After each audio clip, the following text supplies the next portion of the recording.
उद्या इडली करायची इच्छा आहे. 3 वाट्या तांदूळ, 1 वाटी उडीद डाळ आणि पूर्ण भिजून झाल्यानंतर 8 तासांनी जेव्हा वाटायला घेणार त्याच्या 10 मिनटं आधी 1 वाटी भिजवलेले पोहे स्वच्छ धुवून घेतलेले, म्हणजेच भिजलेले तांदूळ आणि भिजून घेतलेली उडीद डाळ आणि सोबत 10 मिनटापूर्वी भिजून घेतलेले पोहे याची अशी बारीक फाईन पेस्ट करून घ्यायची. आणि जेव्हा ते तांदूळ आणि उडीद डाळ भिजत ठेवतो ना तेव्हा त्यामध्ये 1 चमचा मेथी दाणे टाकायचे. फर्मेंटेशन छान होतं. रात्रभरामध्ये पीठ मस्तपैकी फर्मेंट होऊन येतं. मग काय, सांबार आणि चटणीच्या तयारीला. सांबार बनवण्यासाठी तुरीची डाळ शिजायला ठेवली आहे हळद टाकून. ही सांबारची डाळ बऱ्यापैकी चांगली शिजूनच घ्यायची आहे. आता सांबार बनवण्यासाठी फोडणीसाठी लागणार तेल कमी जास्त प्रमाणात तुमच्या आवडीप्रमाणे. कुटून घेतलेला लसूण आणि लसूण कुटता त्यामध्ये जिरं, कढीपत्ता, मग तुमच्याकडे ज्या भाज्या आहेत त्या, दुधी भोपळा, माझ्याकडे वांगं होतं वांगं, त्यानंतर त्यामध्ये मुळा छान लागतो, टॉमॅटो, कांदाही छान लागतो. माझ्याकडे फ्लॉवर आणि थोडीफार कोबी पण होती तर तीही मी घेतली. त्यानंतर चिंचेचा कोळ, चिंच भिजत ठेवली होती थोडा वेळ, त्यामुळे पण थोडंसं कमीच घेतलं आहे मी चिंच. आणि आपला सांबार मसाला मोठा चमचा भरून. आता मम्मी घरात असली तर आम्ही घरगुती सांबार मसाला वापरतो, पण आता नेमकी मम्मी घरी नव्हती त्यामुळे मी पॅकेटवाला सांबार मसाला वापरला एव्हरेस्टचा, मोठा चमचा भरून.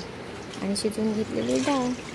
एवढा सांबार कन्सिस्टन्सी जशी हवी आहे तुम्हाला त्या पद्धतीने पाणी आणि खळखळून उकळ आणायची आहे.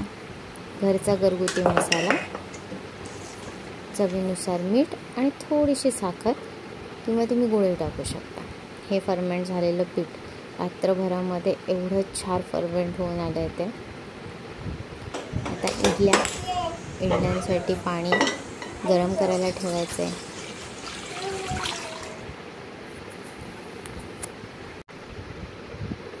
पाणी मस्त गरम होईपर्यंत आपण इडल्यांच्या भांड्याला वरती डिशला तेल लावून घेऊयात. तेल लावल्यानंतर ते छान स्प्रेड झाल्यानंतर जे बॅटर आपलं फर्मेंट झालं होतं त्यामध्ये मीठ टाकूयात, कारण की आपण वाटताना त्यामध्ये मीठ टाकलेलं नाही आहे. तर मीठ ह्या इडलीच्या बॅटरमध्ये ओवा पण खूप छान लागतो बरं का. त्यावेळेला मी मम्मीच्या घरी इडली करत होती, मला ओवा काही सापडला नाही तिच्या किचनमध्ये लवकर, त्यामुळे मी ओवा स्किप केला. पण ओवा खूप छान लागतो, पोटाला त्रासही होत नाही, काहींना पचायला हार्ड जाते इडली, म्हणजे तशी ती वाफवलेली असते पण फर्मेंट असल्यामुळे काहींना त्रास होऊ शकतो पोटाचा काही, म्हणून ओवा छान काम करतो इथे. आता मस्तपैकी इडल्या वाफवून घेणार आणि वाफवलेल्या गरम गरम इडल्या, सांबार आणि चटणी करावी लागेल ना.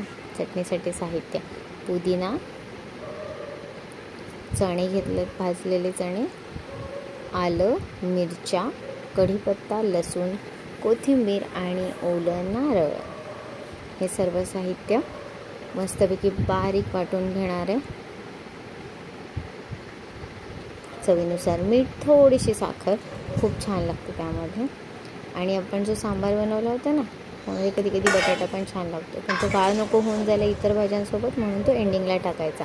अगदी पूर्ण सांबार तयार झाल्यावर वाफेवर मस्त होतो तो. आणि आता छोट्या छोट्या इडल्या करत बसण्यापेक्षा एकाच डिशमध्ये टाकलं म्हणजे तर मी कट करेन आणि स्क्वेअर शेपच्या इडल्या बनवेन.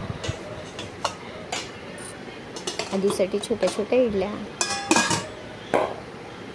ह्या इडल्या तर तयार झाल्या. चटणी तयार झाली. चटणी करताना त्यामध्ये जिरं टाकायचं राहिलं होतं.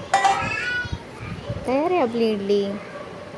मस्त गरम गरम टम्म फुगलेल्या इडल्या, सॉफ्ट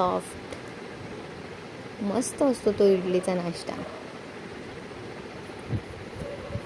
आता हे मी माझ्या पप्पांसाठी तयार केलं आहे जेवणाचं ताट.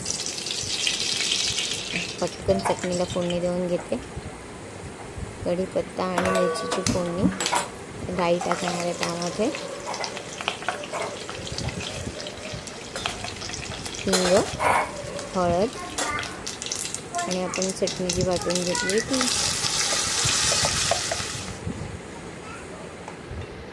तयार आहे चटणी. आधीच्या इडल्या पण तयार झाल्या छोट्या छोट्या. एकच मोठी इडलीसुद्धा तयार झाली, ज्याच्या आता छोट्या छोट्या मी कापून इडल्या करेन. दुसऱ्या इडल्या तयार होत आहेत तोपर्यंत आपण ह्या प्लेटमधल्या एकाच मोठ्या इडलीला कट करूयात स्क्वेअर शेपमध्ये. माझी मम्मी घरी नव्हती, त्यामुळे मी पप्पांच्याच घरी राहायला गेली होती 2-3 दिवसांसाठी. तेव्हा सगळ्यांसाठी नाश्ता केला होता इडलीचा.